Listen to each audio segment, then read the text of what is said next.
Ils étaient prévus sur une durée d'1 mois. Finalement, les travaux de réfection du château d'eau d'Amnéville et sa mise en peinture auront duré une quinzaine de jours. Cette dernière intervention sur la bâtisse clôt définitivement les travaux d'embellissement et de sécurisation de la structure qui se sont déroulés en 3 phases. Ce château d'eau a subi plusieurs phases de travaux depuis 2 ans déjà. La première phase a consisté à refaire la face inférieure du fût qui était en béton et qui commençait à tomber par petits morceaux. Il y a une grosse plaque qui est tombée et donc qui nous a incité à réagir assez rapidement.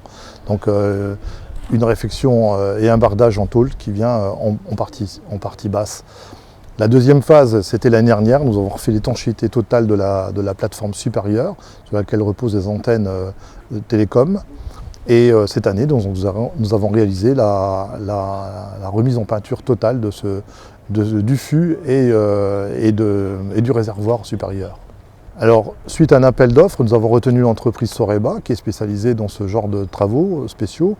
L'ensemble a été réalisé en moins de 15 jours, puisque avec cette grande nacelle qui arrive en partie supérieure du château d'eau, 54 mètres, eh bien, ces 2 personnes derrière moi ont réussi à réaliser un nettoyage de Karcher, une réparation des bétons et 2 couches de peinture minérale qui viennent se poser sur le support. On avait envisagé de faire un nettoyage haute pression avec on a mélangé du produit fongicide qui élimine tout ce qui est algues, tout ça.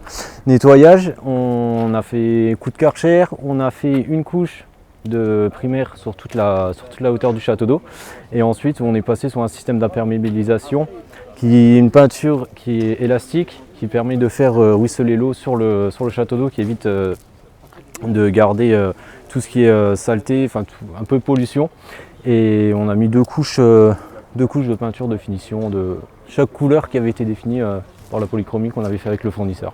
Entre 500 et 600 litres de peinture auront été utilisés pour donner un autre aspect au château d'eau qui ne nécessite plus aucune intervention pour au moins ces 15 prochaines années.